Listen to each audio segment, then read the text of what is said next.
Good afternoon and welcome to eVal 2.0 for student growth goals.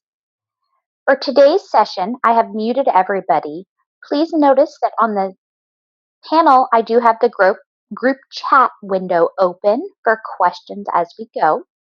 In the interest of getting everybody out of here in less than an hour and a half, I'm going to go ahead and get started. I know we will have a few participants that will be joining us shortly.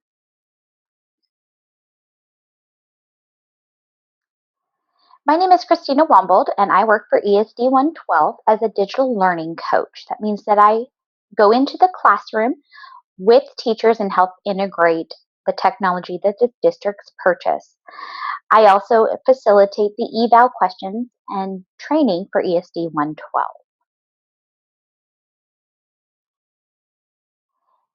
As we get started today, it'll be helpful if you could go ahead and let me know your role in the district.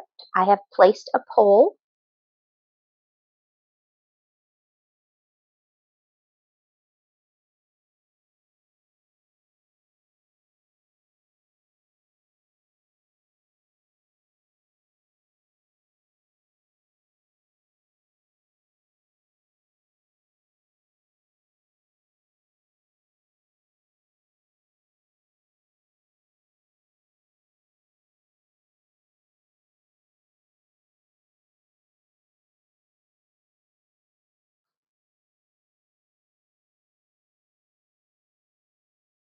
Looks like people may still be trying to find the poll window.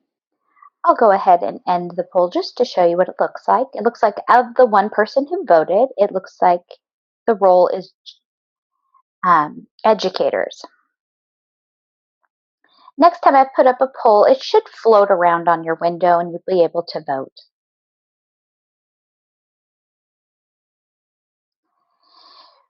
As we participate today, we're going to be looking to develop your knowledge and skills and confidence for using eVal for student growth goals. We will have two other webinars that will focus on observations, artifacts, and end-of-year summaries. Just a few things to note. I will be using a hands-on sandbox. This is not a real account, but it mirrors exactly what a district's account would look like. I will be using fictitious scenarios. I will be signing in both as a teacher and as an administrator to show both sides of things. The work that has been done in my sandbox is pre-selected by the district administrator and the school administrator. The district administrator for eVal is not necessarily an administrator. It could be a secretary. It could be even a custodian, although it's often not. This is the person who runs eVal and sets it up for your district. I have also included a link to our hand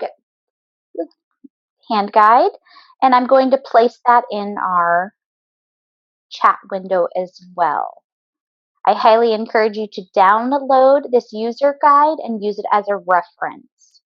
Everything that I do today will be in screenshots that are within the user guide.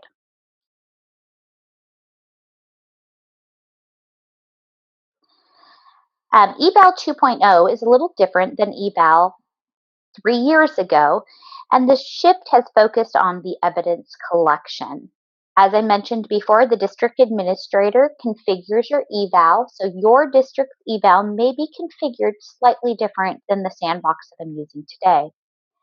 This is a tool that is still in development. That means as we go out throughout our session today, things may have changed since I looked at it even an hour ago. Hopefully that won't happen.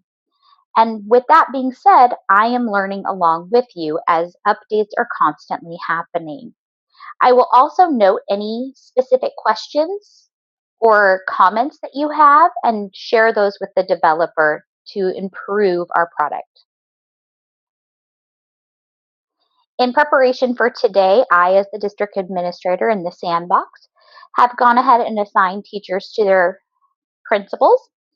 And I've identified each teacher as being comprehensive. That means that they are required to do all 8 state criterion. I've also entered prompts for the pre-conference, post-conference, and student growth goals. That is something that is done by the district administrator, and when they enter in those prompts, everybody in the district must answer those prompts. So it's not just specific for one building versus another. The school administrator can also enter prompts, and those prompts for pre-conference and post-conference would be specific to their building. We're going to be looking at the student growth criterion, and I've just listed those on your screen. It is important to note that criterion 8 only has a 0.1. You will not provide evidence of fulfilling criterion 8. You will only establish a goal. In criterion 3 and criterion 6, you will need to provide evidence of achieving the goal.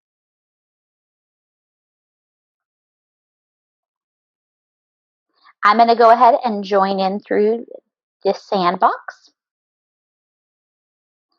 I'm using Battleground School District as sandbox today, and I have logged in. This is also a great place, and I've placed the presentation in the chat window over here for you to play around in without being concerned of anything happening or making a mistake, because it is a true sandbox. So I'm going to go ahead and log in. When I log in, on the left-hand side, it tells me who I'm logged into. This should record your name, your building, and it should state that you are prepared for your evaluation, because I am as a teacher. Over here at the top, I have this green menu bar. If I select that, it just hides that menu, giving me more white space. Across the top again, I can see that I am using the Danielson Instructional Framework. I can also toggle to the Danielson State Framework. This has no effect on your administrator. It's just how you look at the framework.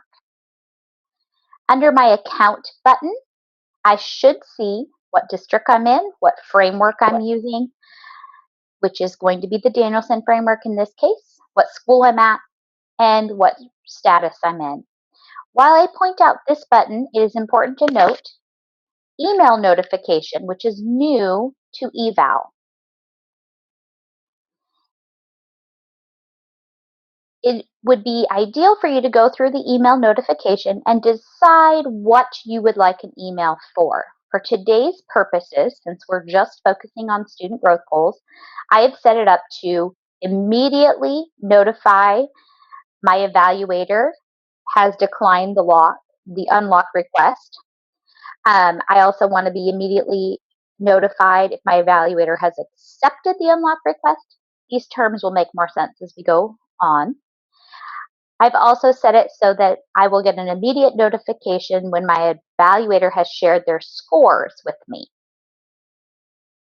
I did not turn on, but I'm going to now, the button for my to be notified when my evaluator approves my student growth goal. I could also turn on if I wanted it to be notified for artifacts that my evaluator has uploaded. I can do this for immediate email, or I can just have a daily email that would give me all the information for eVal in one email for the day. And I'm going to save those settings.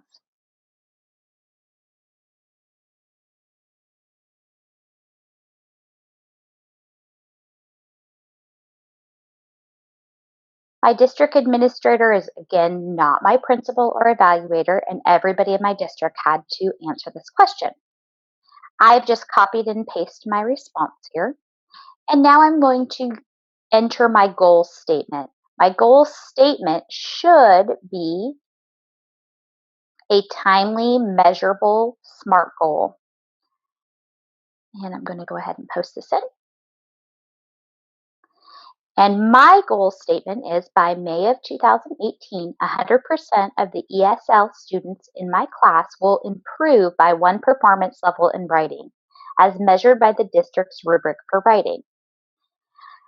I can also add an artifact. Remember, everything that I'm doing in this box, in the statement box, as well as in the artifact can be used by my evaluator as evidence or an artifact of my performance. I do want to note that there is no TPEP God, so please don't feel pressured to write this as a dissertation.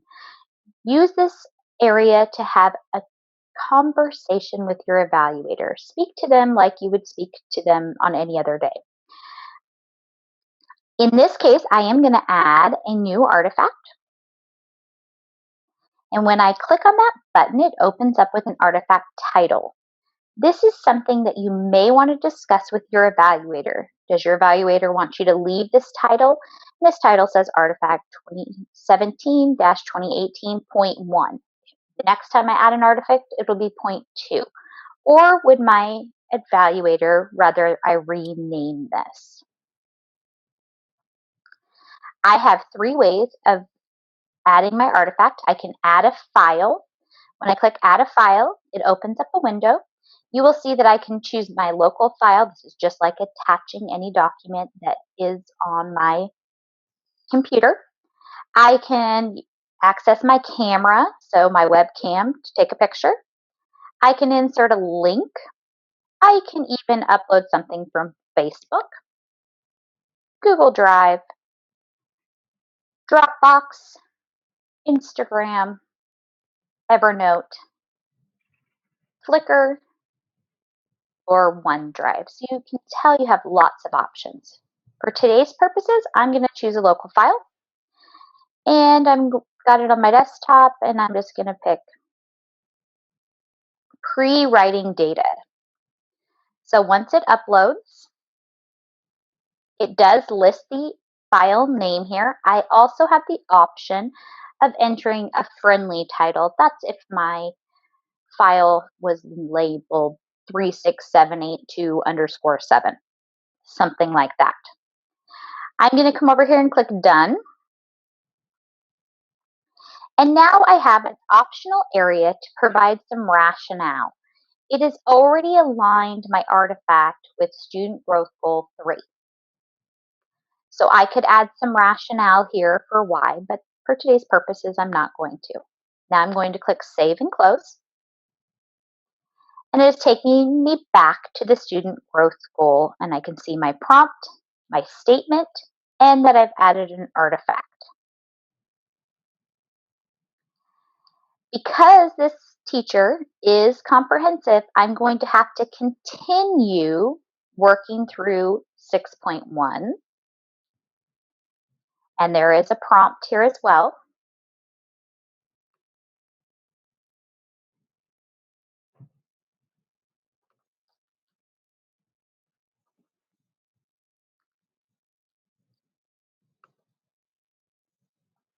And another place for me to add a goal statement. I could add an artifact, but for today's purposes, I'm not going to. I do not need to click Save here.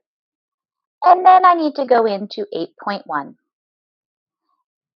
At any point in time, I could stop, go do something else, and come back here. My administrator sees nothing yet, nor does my evaluator, until I go ahead and click the Submit Goals button. Once I click the Submit Goals button, my goals are locked until my evaluator has signed off on them. I'm going to go and quickly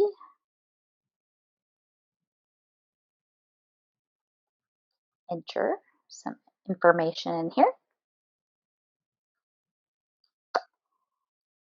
And I'm just going to re-enter the same information for the goal statement for today's purposes. Remember that Student Growth Goal 8.1 is really about collaboration with your team or with others in your building. It could be a building goal. And it does not require evidence of achieving that goal. I'm going to quickly check in and see how we're doing.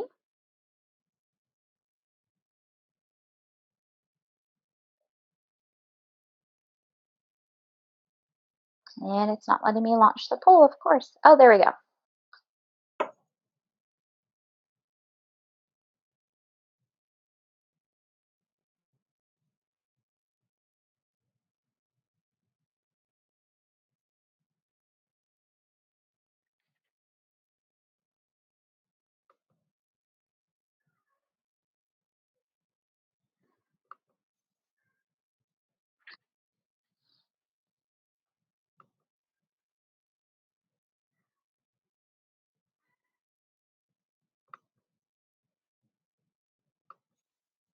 Okay, looks like we're doing good. Go ahead and just share the results really quickly.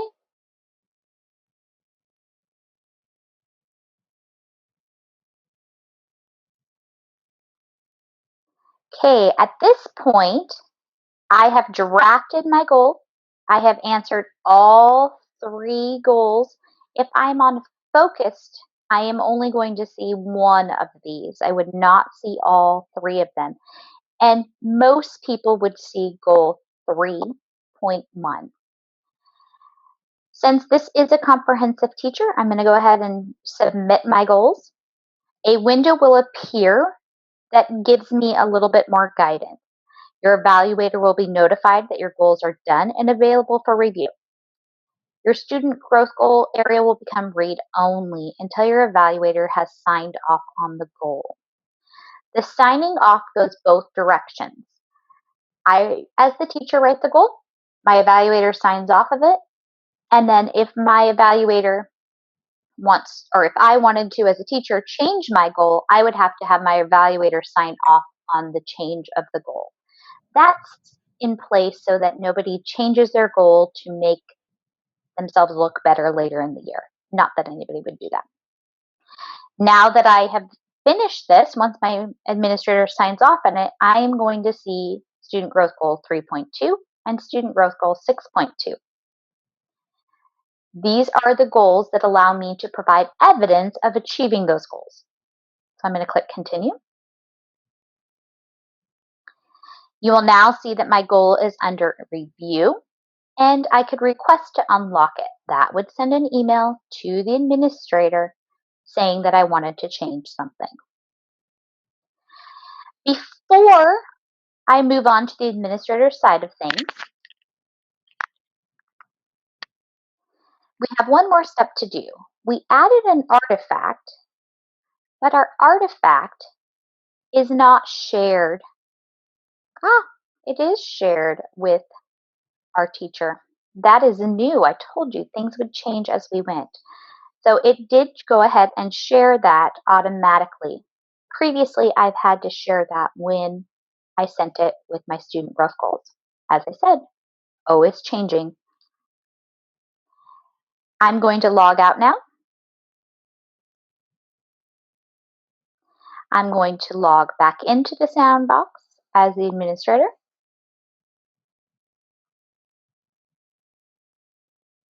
Principal A, log in.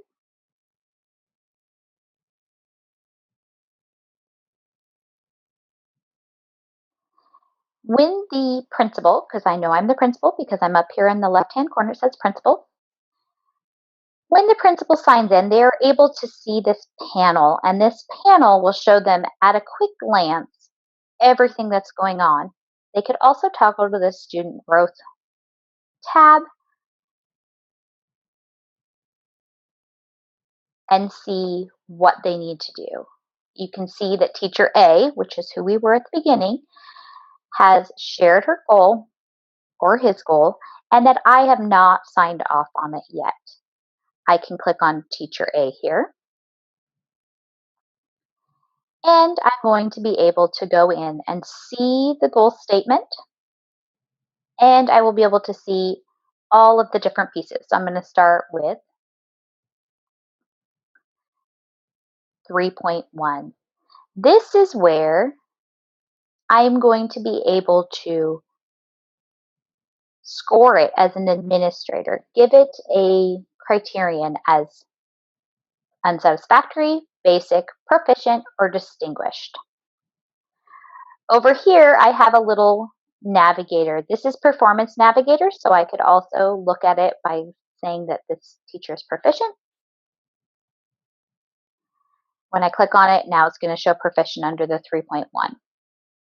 If I looked at it from the evidence, it shows that I have 3 pieces of evidence for this specific goal. Let's go back in over here, score and align.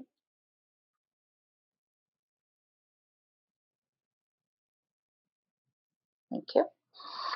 As an administrator, I can also package. So I could say all 3 of these pieces, these artifacts, including the typed response, meet proficiency for creating their goal, and then I can highlight this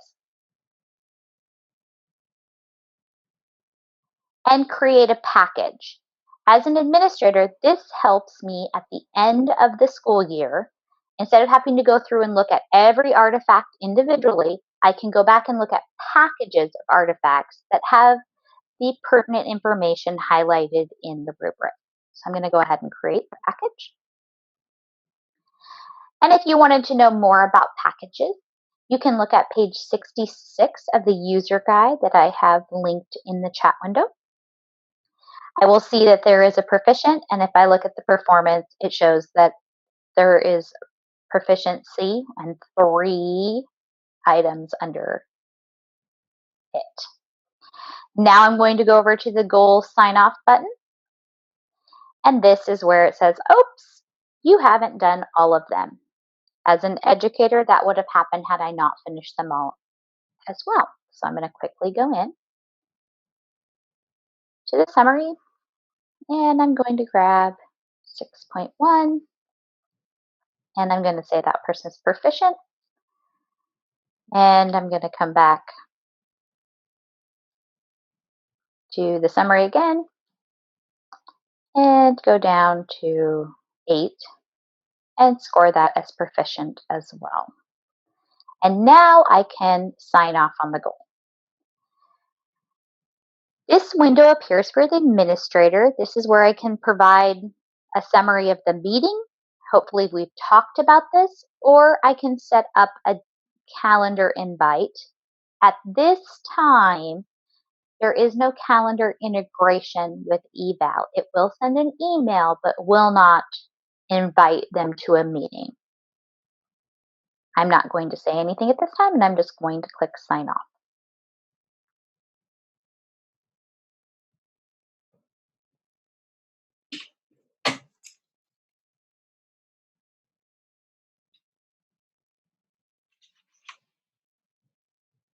And it's taking a little while.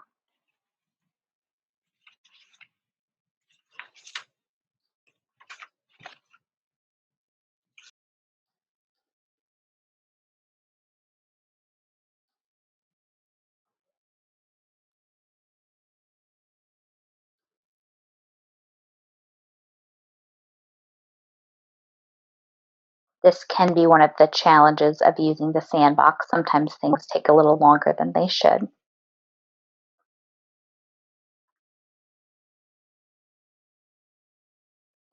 While we're waiting for that to sign off, oh, of course,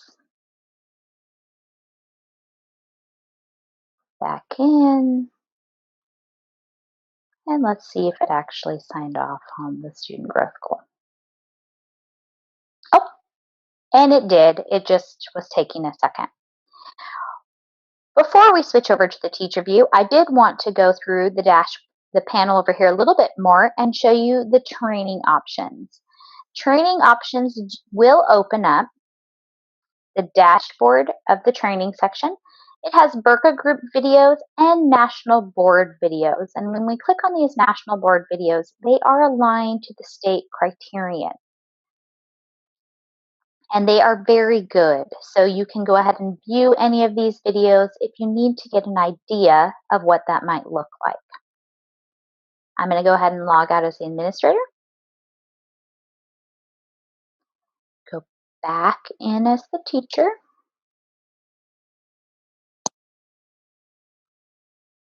And I was teacher A. Log in.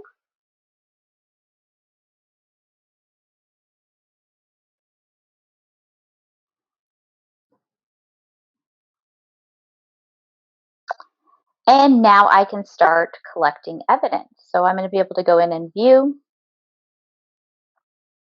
It says that my goals have been approved. And now I will see 3.2 and 6.2. I will also be able to see what my evaluator has aligned and scored me at this point. So I can see that on 3.1, I received a proficient score. And I can see that it was highlighted that part of the rubric. If I go down to 6.1, the administrator didn't package anything at this point, but did mark me as proficient.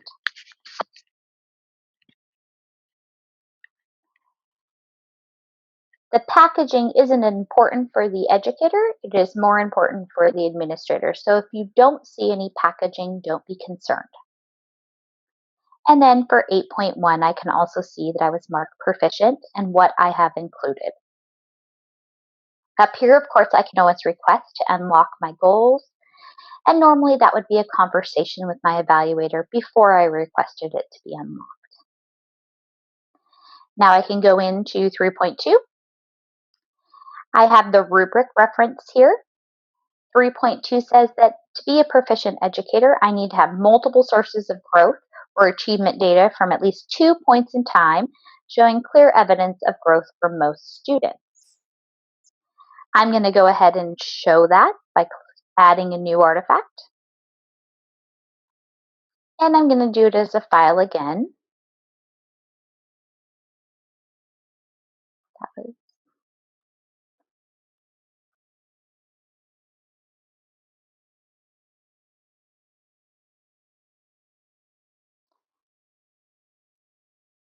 And it's already aligned it, and I'm able to add some rationale here.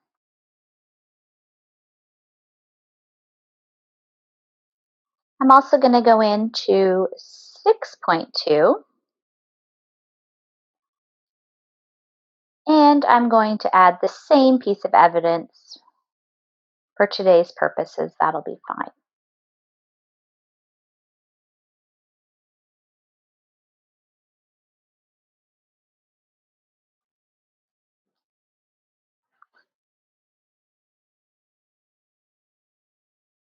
At this point, there is nothing else for me as the educator to do.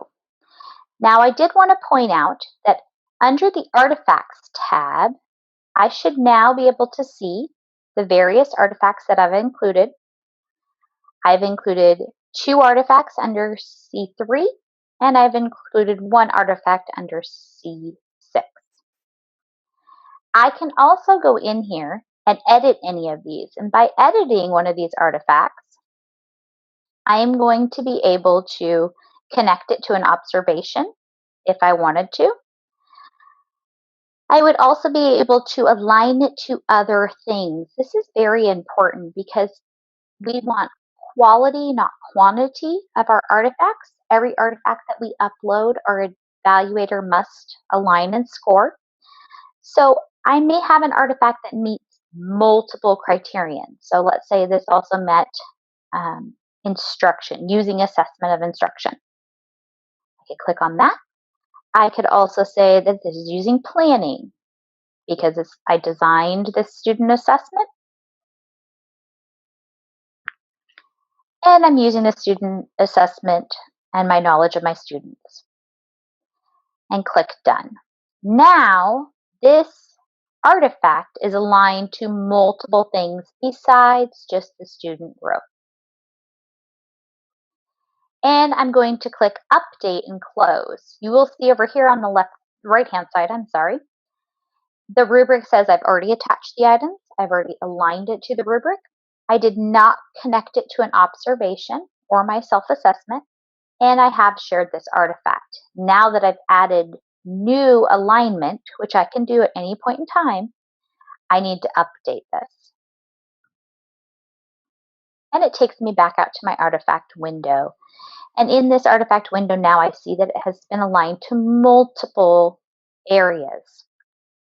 If my administrator had uploaded an artifact as well, I would also see that on the list, and the source would say Principal A in this case, or my principal's name. I can also add artifacts here directly in, and I'm going to go ahead and add an artifact. And in this case, I'll go ahead and add something from Google Drive just to show you how it would be done.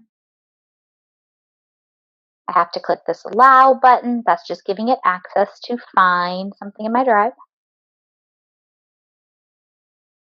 And I'm going to pick something.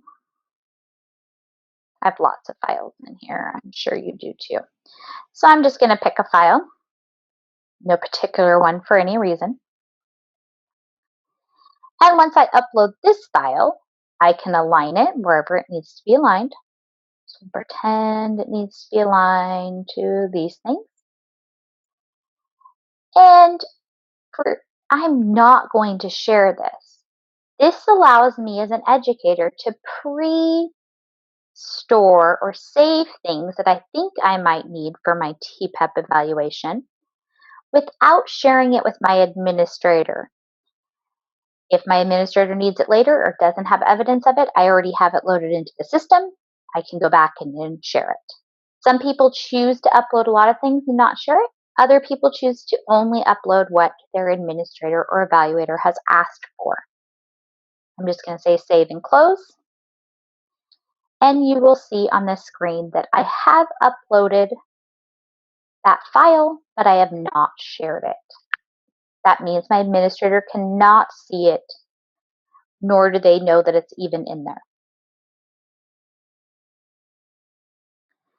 We are moving along great today, and we may be out of here in less than an hour. At this point, I'm going to look into the question window and see if anybody has any questions.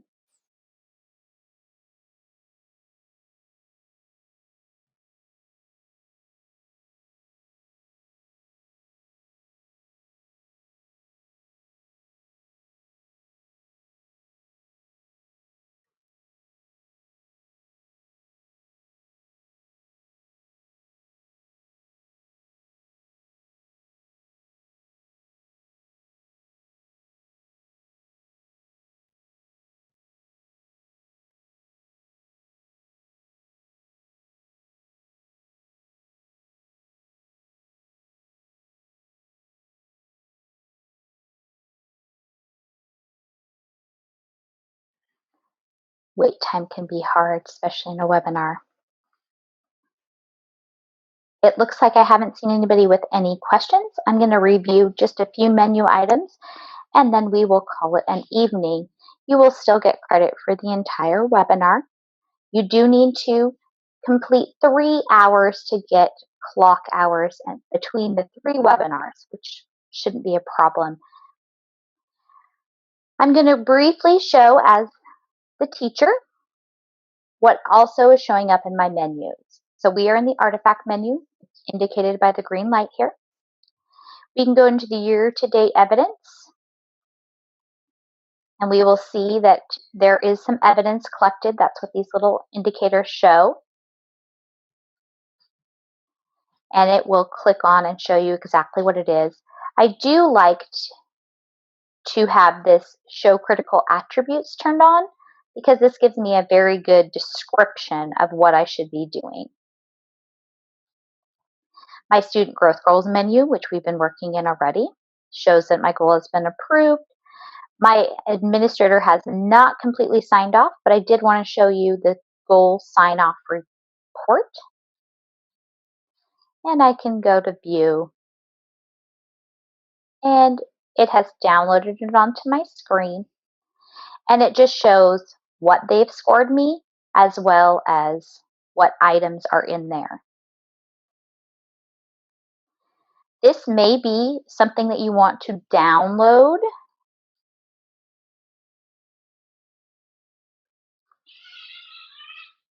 Under Observations, I don't have anything listed yet because my administrator has not scheduled an observation with me. I have not completed my self-assessment yet. Just a note, self-assessments are not required through eVal. However, your district or your evaluator may require you to complete it through eVal. The summative evaluation just shows me what the final report would possibly look like. It will show me what is necessary and give me more detailed information. It's not going to be in there yet because I have not finished my entire year. Report archives. Your report archives will come from your observations that are completed throughout the year. At the end of the school year, they will leave this environment. There is a specific reason for that, in that we would not like to use the eVal system to store your information from year to year because, from my understanding, that would be open to requests for information, and that would make your evaluation a public item that somebody could request. I will see my resources. These are going to be things that my administrator or my district administrator has uploaded for me to see. That might be our SIP plan or something else. And then again, the training window with the national board videos as well as the Burke group videos. The Burke group videos are not aligned to the criterion as the national board videos are.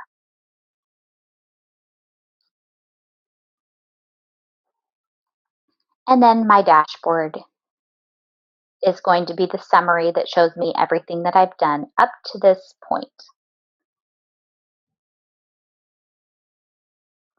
If there are no further questions for today, I'm going to go ahead and let everybody continue on with their evening because I know that everybody is busy. And I will look forward to speaking with everybody next week at our webinar that will be going over observations and the observation cycle. I will stay on the line for at least another 5-10 minutes to make sure that nobody has any questions.